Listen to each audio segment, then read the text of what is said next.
Pour la prochaine heure, vous écoutez Samedi de lire avec Amélie Boivin-Enfield. Bonjour tout le monde, bienvenue à l'émission Samedi de lire et cette semaine, j'ai le plaisir de recevoir l'auteure Sophie Rondeau. Bonjour Sophie, comment ça va? Bonjour, ça va bien, ça va bien. Et j'ai envie de te présenter aux auditeurs. Tu as grandi à Saint-Jean-sur-Richelieu, tu as 2 frères, 2 sœurs, tu es l'aîné de la famille. Tu as fait un bref passage en sciences pour la suite aller en enseignement du français et de l'histoire au secondaire. Oui. Maman de 4 enfants, 3 garçons, 1 fille. Oui. Et une grosse famille, oui. Grosse famille quand même, parce que est-ce que c'est le fait que tu venais d'une grosse famille que tu avais envie d'avoir une grosse famille à ton tour?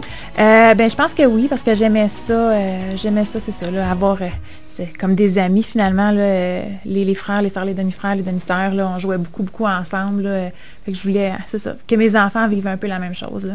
Et l'écriture, c'est arrivé très tôt dans ta vie? Oui, je pense que dès que j'ai su écrire, j'ai commencé à écrire des histoires. Là. Quand je donne des conférences dans les écoles, je dis que c'est en 2e année que j'ai commencé à écrire des histoires, puis c'est vrai.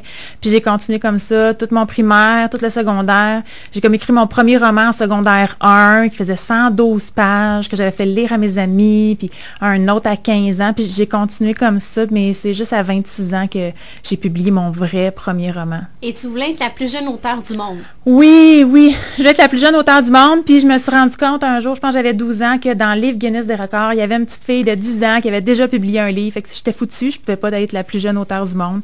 Je me suis dit, c'est pas grave, je vais être la plus jeune, je vais être une auteure tout court, là. Puis ça a été mon rêve pendant des années d'écrire des livres qui seraient lus par tout le monde. Et ça a pris beaucoup d'acharnement. Tu parles que tu as écrit ton premier roman à 12 ans, puis tu as publié à 26 ans. Oui, en fait, au début de la vingtaine, j'avais écrit une nouvelle littéraire qui devait être publiée dans une revue de nouvelles littéraires. Et le mois où ma nouvelle devait paraître, la revue, je ne sais pas qu'est-ce qui est arrivé, là, je ne sais pas si on fait faillite ou la revue est jamais sortie. Puis j'ai essayé d'appeler le numéro de téléphone que j'avais à la revue, pas de réponse. Donc, j'ai aucune idée, là, mais ma nouvelle qui devait paraître est jamais parue. Fait que ça, c'était comme un autre... échec. Ouais. Puis après ça, j'ai voulu publier un autre roman, là aussi, début de la vingtaine, puis j'ai reçu 20 refus. J'avais envoyé 20 manuscrits, j'ai reçu 20 refus. Puis c'est juste ça. Là, après ça, le serment d'Isabeau que j'avais envoyé à 10 maisons d'édition, puis finalement, c'est publié, c'est ça, chez Joey Cornu.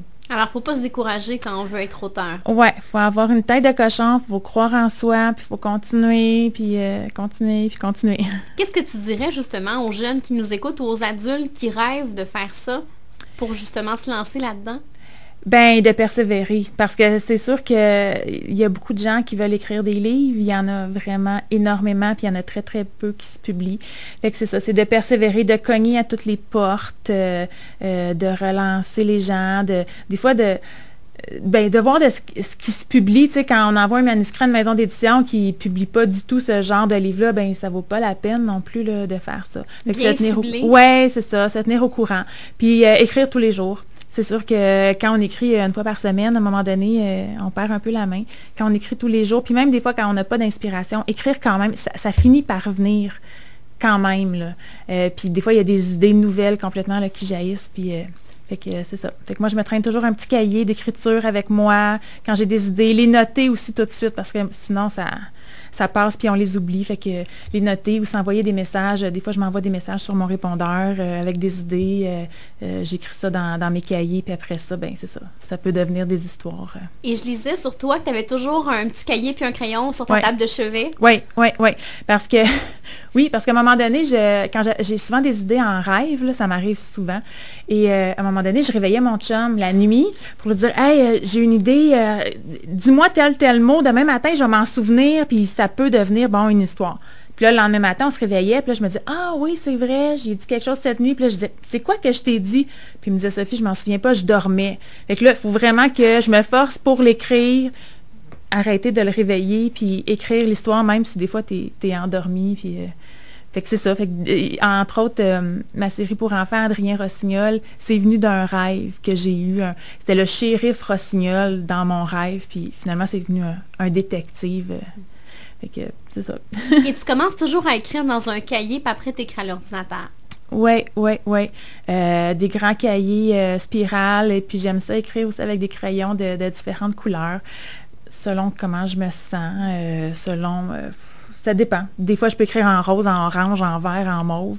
J'aime ça. Puis le contact avec le papier, puis je rature beaucoup, puis je recommence. Puis après ça, quand je vais le taper à l'ordinateur, j'ai déjà fait un bout de chemin, puis je me relis. J'ai comme un peu un regard extérieur sur ce que j'ai déjà écrit. Fait que je vois plus facilement les fautes ou ce qu'il y a à améliorer. J'ai toujours fait ça. C'est plus long parce que là, j'écris comme 2 fois à la main puis à l'ordinateur, mais c'est ça. Il y a déjà un bout de la correction qui est fait. C'est ça, un travail de révision. Oui, c'est ça, qui se fait. Je trouve que ça va mieux comme ça, oui. Et t'écris pour plein de publics différents, les enfants, les ados, les adultes. Oui. Quand j'ai commencé à écrire, je voulais écrire pour les ados parce que j'enseigne aux adolescents.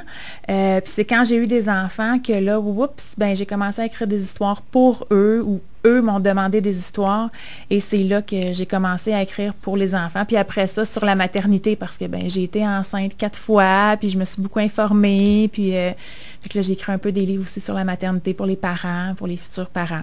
Fait que ça suit un peu ma vie, là. Puis là, je suis revenue dans les livres plus pour enfants, ados, parce que j'aime ça, j'aime vraiment ça. Puis la réponse est super bonne, entre autres pour Cupcake et Claquette. Là, je suis vraiment très, très contente. Je reçois des messages de parents, de petites filles, puis ça m'encourage à continuer encore. Parlons-en de Cupcake et Claquette. Raconte un peu l'histoire aux auditeurs de ce duo de jumelles. Oui, en fait, Cupcake et Claquette, c'est ça. C'est l'histoire de 2 jumelles, Lily et Clara, qui sont des jumelles identiques, mais qui, au secondaire, décident d'aller dans des écoles différentes. Clara va dans un collège privé et Lily s'en va en danse-études à la Polyvalente. C'est la première fois qu'elles sont séparées toutes les deux. Lily, qui est très dégourdie, qui n'a pas peur de se faire des amis, qui bouge beaucoup, elle vit ça quand même assez facilement, mais Clara le vit très, très difficilement. Elle est super gênée, elle a peur d'aller parler aux autres, elle s'intègre très mal là, aux gens. Elle va se cacher dans les toilettes pendant des semaines pour aller lire, pour pas qu'il y ait personne qui la voie. Elle n'ose même pas aller faire chauffer son lunch dans le micro-ondes le midi. Puis bon, ça commence comme ça. Et là, on suit les jumelles chacune de leur côté, et elles vont vivre toutes sortes de choses. Elles vont se faire des nouveaux amis. Même Clara va se faire des amis. Lily va vivre un peu d'intimidation là, dans le premier tome. Il y a aussi des histoires d'amour. Puis elle raconte ce qu'elles vivent au quotidien. Il y en a une qui commence à avoir ses règles. Puis c'est ça, le premier chum. Donc c'est vraiment ça. Puis on les suit au fil du temps. C'est à peu près, là, il y a 3 tomes qui sont sortis. C'est à peu près 6 mois pour chaque tome dans la vie des jumelles. Donc, secondaire 1, secondaire 2. Et puis là, je suis en train d'écrire le 4e tome. C'est comme la fin du secondaire 2 pour les jumelles. Puis c'est ça, je les aime beaucoup, mes jumelles. Oui, et c'est écrit sous forme de journal? Oui, un petit peu. Chacune leur tour vont prendre la parole. Et donc, elles vont parler de leur vie, mais des fois aussi, elles vont parler de l'autre sœur. Donc, le regard sur ce que l'autre vit, puis sa façon de voir ça aussi. Chacune pense vraiment différemment. Ils ont chacune leur personnalité. Puis pourquoi ça s'appelle Cupcake et Claquette? Le Claquette, c'est pour Lily qui danse, qui fait toutes sortes de danses à l'école de danse. Et le Cupcake, c'est pour Clara qui, c'est la super gênée, mais sa seule folie dans la vie, c'est de faire des desserts un peu éclatés, un peu fous, qu'elle fait goûter à sa famille, comme, je sais pas, là, des cupcakes à la lavande ou érable et bacon, ou donc des choses, on en fait aussi au chocolat, là, ordinaire, là. Mais donc, elle aime beaucoup, beaucoup ça, cuisiner. Donc, c'est pour ça le cupcake dans le titre. Est-ce que l'auteur les teste, les cupcakes, avant de les écrire? Oui.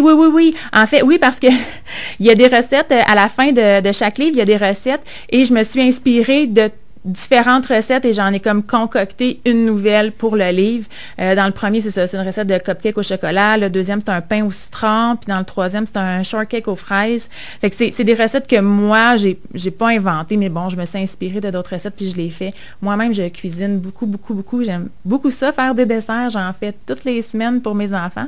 Des fois, j'y goûte même pas parce que les enfants les mangent toutes, là. Mais c'est ça, fait que c'est pour ça. Les jumelles me ressemblent un peu. Chacune a des aspects aussi de ma personnalité. Et l'inspiration, ça vient de où pour ça? En fait, ça faisait longtemps que je voulais écrire un livre pour les ados filles. Ça faisait longtemps, ça m'a pris 2 ans avant d'être capable de trouver l'idée, le concept de l'histoire. Parce que moi, quand j'étais ado, j'écrivais, là, mais je lisais énormément. Puis je voulais un peu offrir un peu comme en cadeau aux filles d'aujourd'hui des livres dans lesquels elles pourraient se plonger, là, puis triper, puis je me souviens, là, je lisais jusqu'à 2h du matin, puis je m'identifiais au personnage, puis c'est ça que je voulais recréer. Puis les jumelles, ben je sais pas, mon père est jumeau identique, fait que c'est peut-être pour ça que l'idée des jumelles m'est venue. Puis ben c'est sûr que c'est ça, je côtoie des ados tous les jours, je vois un peu ce qu'ils vivent, je suis dans une école secondaire, fait que c'est sûr que ça m'influence d'une certaine façon. Et tes étudiants, comment ils voient ça, d'avoir une prof qui écrit des romans pour leur âge à eux? Ben en fait, moi, ça fait plusieurs années que j'enseigne en secondaire 5. Fait que ça, c'est un petit peu peu trop jeune pour eux, mais ça leur dérange pas trop, ils sont pas... non, mais des fois, c'est une fierté de dire « ma prof, c'est Sophie Rondeau, l'auteur. Non, c'est bien ordinaire pour eux autres, c'est comme, c'est pas grave. Mais tu sais, des fois, je leur en parle, tu sais, où c'est arrivé que, je finis, mettons, d'écrire un roman, j'étais super contente, puis tu sais, je leur dis, tu sais, bonjour, aujourd'hui, tu sais, c'est une belle journée pour moi, ou tu sais, bon, je viens de recevoir ma boîte de livres, puis des fois, je leur montre, tu sais, puis... fait que, mais bon, ils en font pas... Ils en font pas un cas. Non, c'est ça. Sophie, si tu me permets, on va s'arrêter et on se reparle dans les prochains instants. D'accord.